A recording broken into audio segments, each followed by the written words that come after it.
All right, thank you very much for giving me the opportunity to present my work here. It's based on a collaboration mainly with people at Northeastern in Boston.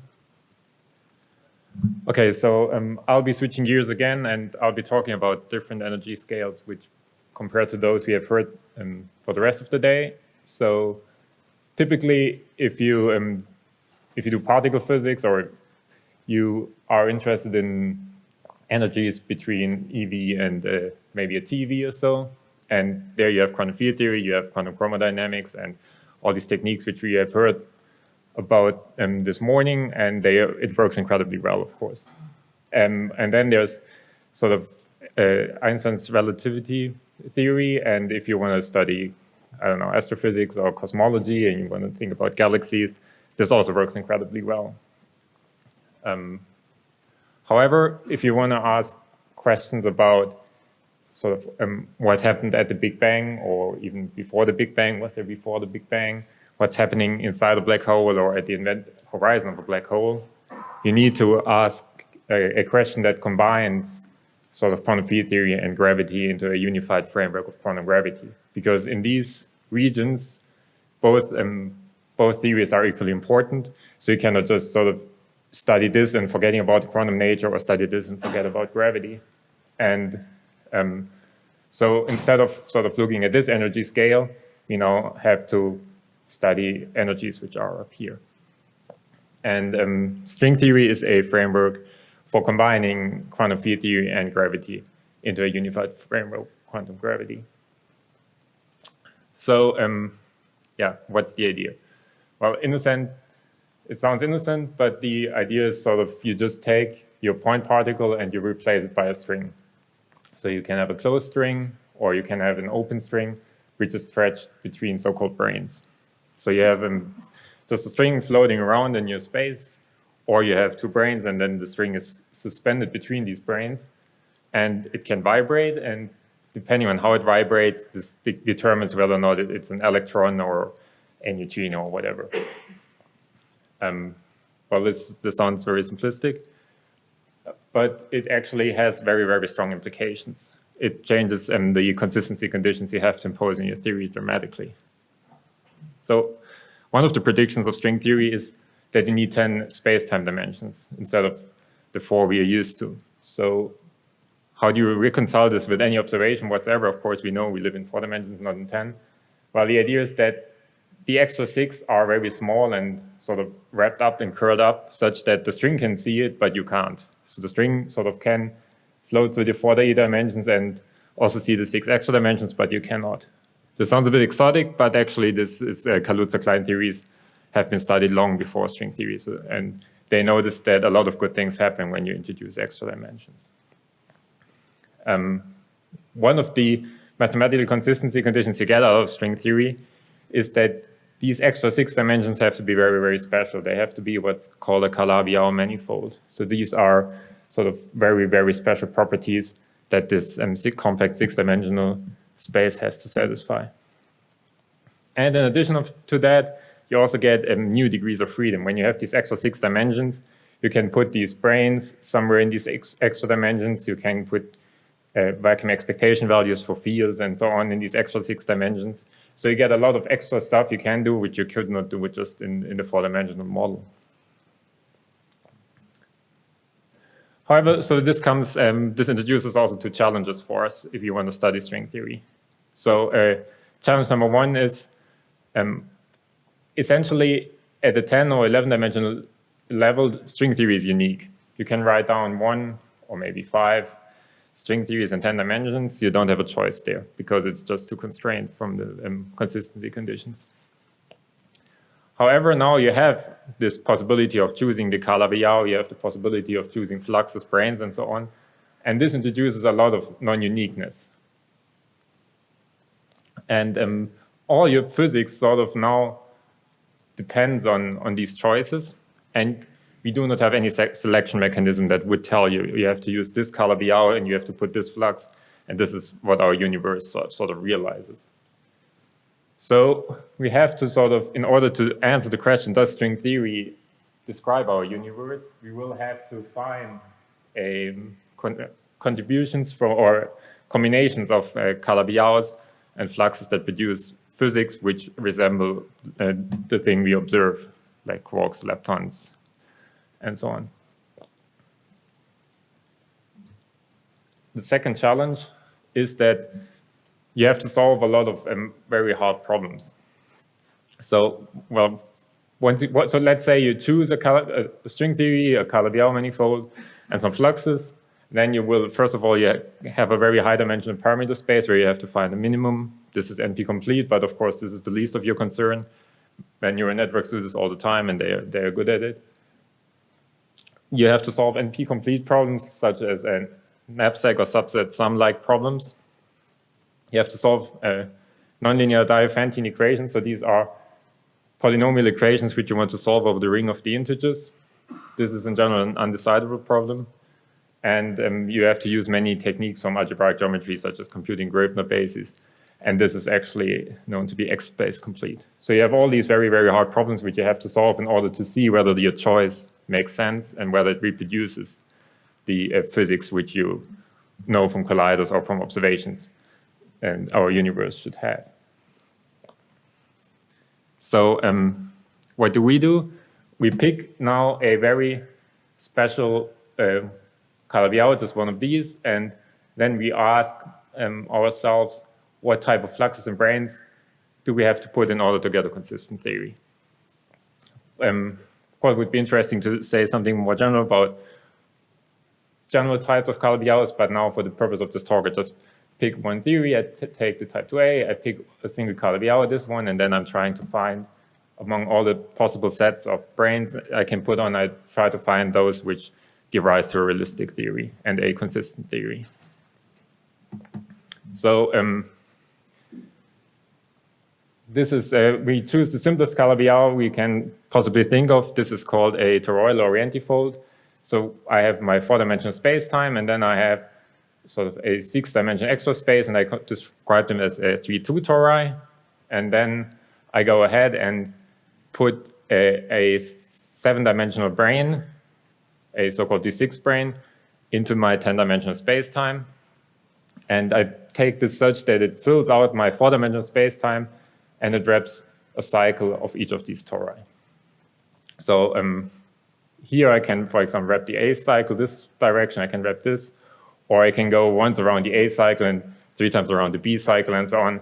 So I have a choice of putting this in any way I like, and this is this non-uniqueness I have. However, the general choice will not satisfy any of the consistency conditions, and it will not lead to physics which is even remotely realistic. But in terms of computer science, I can describe now this, this configuration in terms of a 7-tuple, where I specify for each of these 3 tori, I specify how often it winds around the A cycle and the B cycle. So for example, this would wind around once the A cycle, 0 times around the B cycle. So this would have 1, 0 for these winding numbers. This would have 0, 1, and this would have 1, 3 for the winding numbers.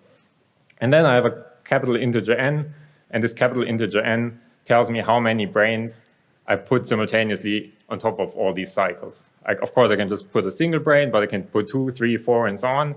And depending on how many I put, I will get SU2, SU3, SU4, different gauge symmetries, and CERN tells us that we need SU3 times SU2 times U1. And so I can do this, and I can put as many stacks as I like, so as many of these ordered 7 tuples as I like. And then I just ask, is this a consistent theory? And people have worked this out, and we know what we can now formulate conditions on whether or not this is realistic, just in terms of these 7 tuples of integers. And so what you get then in the end, because these are just integers, you get these coupled Diophantine equations. Here they are not, the details are not important at all. I just want to call this C1, C2, and C3. And you can see that they depend on these integers n and these small n names, these winding numbers. So I can just express my equations in terms of these integers, and they are quartic coupled Diophantine equations. So what's the complexity of this? Well, as I said, a coupled set of quartic Diophantine equations is undecidable in general. So this was a millennium problem, and they proved that you cannot actually decide Diophantine equations. And in fact, reduction theory tells you that any Diophantine equation can be written as a quartic Diophantine equation. So the thing we have here, if it was the most general one, it would be undecidable. But there's a lot of structure to this. So if you look at it, you see that you have 3 n's here, and then sort of you have one n which goes diagonally here, and the rest are m's, and here it's inverted. You have 3 m's, and here 1 m that goes diagonally, and 2 n's, and so on. So there is structure, and people have looked at this. They studied this very hard 10 to 15 years ago, because they really wanted to see whether I can solve this. And so if you stare long enough at this, they realize that if you, by brute force, find something that solves these 2 equations, you can solve this one without destroying the solution to that one. So it's like having a Rubik's Cube. If you have solved part of it, you can do these moves which permute edges and corners and so on without destroying the solution you had generated previously. And they called these types of branes which you can add to solve this without destroying this, they called them C-branes. And they then sort of brute forced solutions to these 2, and then added these C-branes to solve that one. This was the solution technique that was employed back then. And they brute forced this for years, so they put it on a cluster for a year, ran it in 2006, and found some solutions and published statistics on how many solve just C3, solve C3 and C2, and solve C3, and then how many can you use to solve C1, and then they published how many of these have the correct gauge group, how many of them have the correct particle content, and so on. So we asked ourselves, can a reinforcement agent actually learn these strategies which they implied, and can it find new strategies which are more efficient?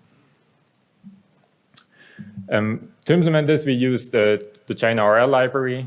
We used the A3C algorithm. This is asynchronous advantage actor critic. And we also tried to combine it with a Monte Carlo tree search.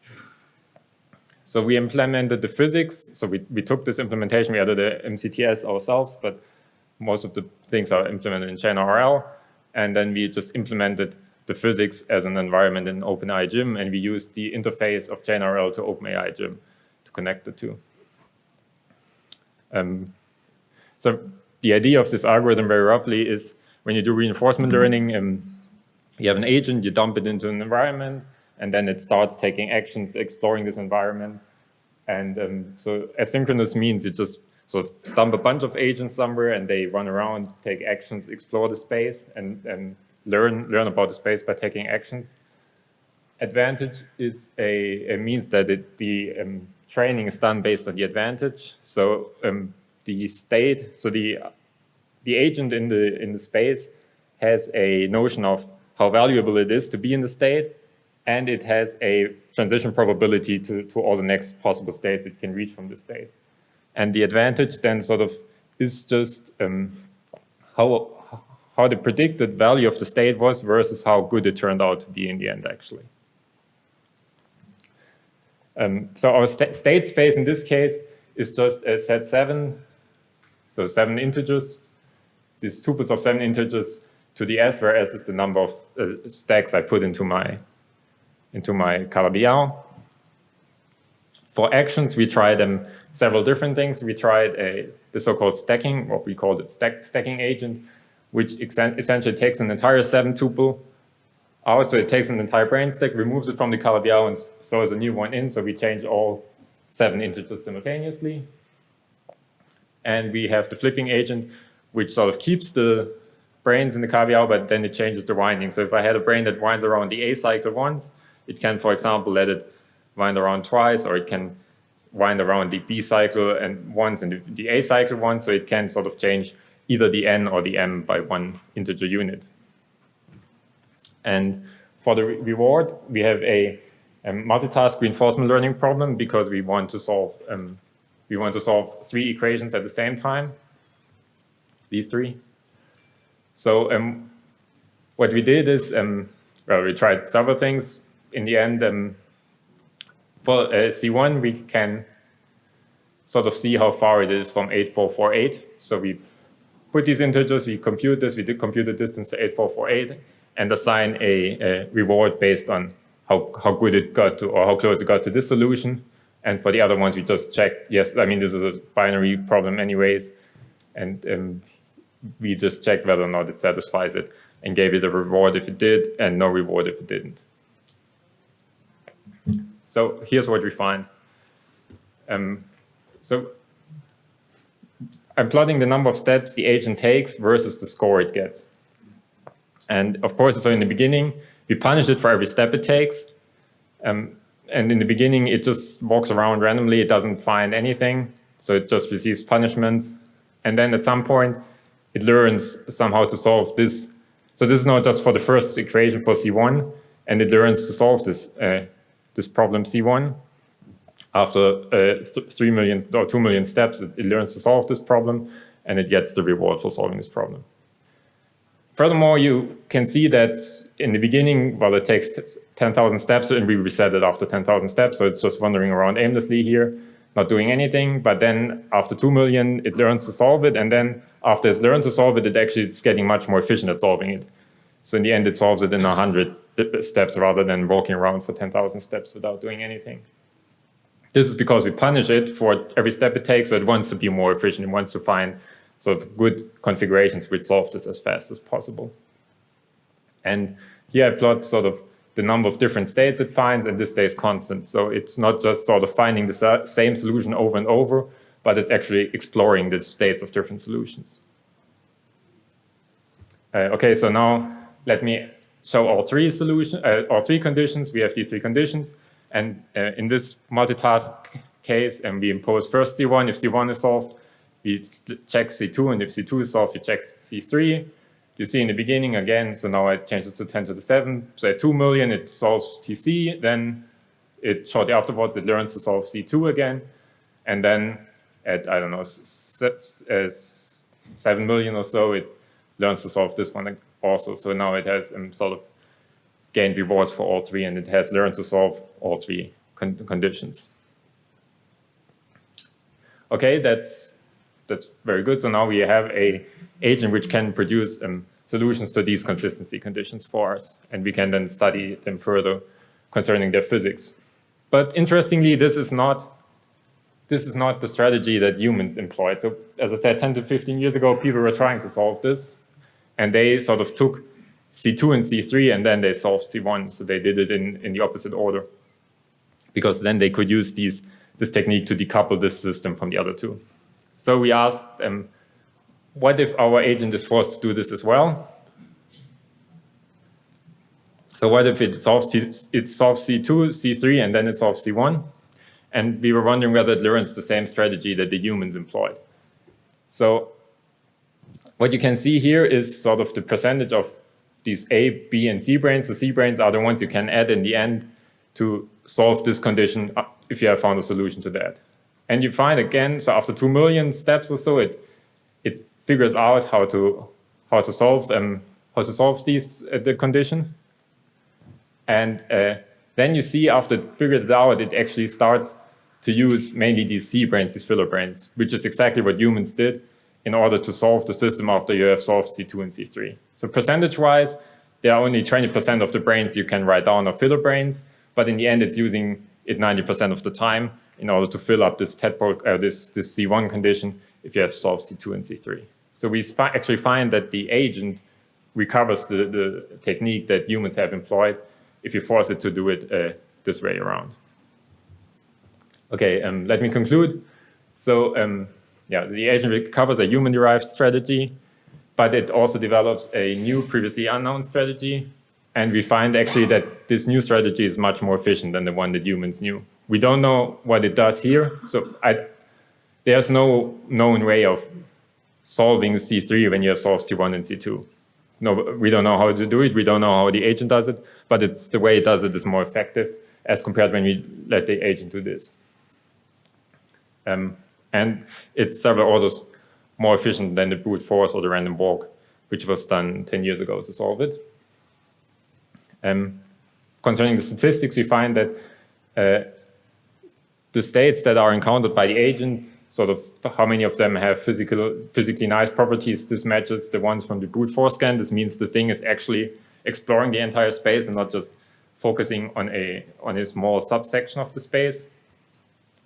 Or at least, well, our statistics is not great because, well, for the best ones we find all the 100 models, but it hints at that the sort of that it's exploring the entire space. We tried a Monte Carlo tree search where we took the prediction of the agents and sort of unrolled the tree based on which ones were the most promising next actions. Our model benefited from it, but not enough to actually make up for the much slower runtimes of unrolling the tree. And these two agents which we used, where you either exchange the entire brains or you just change how they wrap the Calabiyau, and they turned out to be equally efficient, although they sort of lead to a different notion of which configurations are close. So if you do one, it might be that it's much easier to solve this if you just flip one number, or it might be that this is much easier to solve if you're allowed to take out sort of an entire set of numbers and throw in a new one. We didn't know a priori, and as it turns out, the overall results were the same. The flipping learned slower, but it improved fast, and in the end it was slightly better if we allowed to just flip single numbers rather than throw out an entire stack and put in a new one. And this, in some sense, also tells us something about what the configuration of the solution space of string theory looks like. Okay, that's all I wanted to say. Thank you.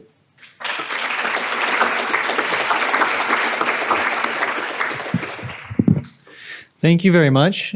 Interesting to see these connections with even the most theoretical work in string theory. So thanks for presenting. Do we have any questions or comments?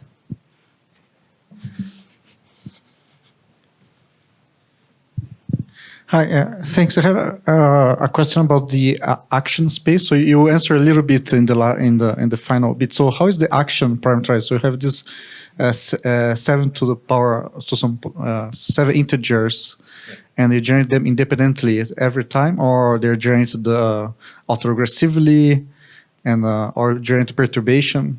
Yeah. So for the flipping agent, sort of you can just take any of these set 7 to the s numbers, and you can change one of the integers by one quantity. This would be one action. So in this case, it would be 7s dimensional. S is typically something of the order of 10, so that would be only 70 actions, so it's not so large. For the stacking agent, you just sort of take out, take one of these 7 tuples and you throw in a completely new one. That would, in principle, be an infinitely large action space because, of course, I can write on an infinite number of 7 tuples of integers. But so there we cut it off because we chose something like n max is 10, and here this goes between -5 and 5 or so. Because if you make them much larger, actually solving this equation becomes harder and harder for large numbers. And it was actually proven that the number of possible combinations of these 7 tuples is finite. Nobody knows what the number is, but it was proven that the solution to these 3 equations simultaneously is finite. So we had some motivation for only choosing, for doing this cutoff. Okay, well, one more question. So at the end, did you discover new states compared to the state of the art, or? So they did not publish which states they found. I think we recovered theirs, and I think also we found new ones. I cannot compare because I don't know what exactly they found. But statistics-wise, we find the same statistics, and we find many solutions which are sort of promising to analyze further. So none of them, at this level, none of them actually completely resemble our universe. But we knew this from the beginning because there need to be extra ingredients in there. So I was always saying you have extra degrees of freedom, like branes and fluxes. I was only talking about the branes. Second step would be to add the fluxes. And so you would have sort of, these are a starting point then to analyze further. Let's thank Fabian again.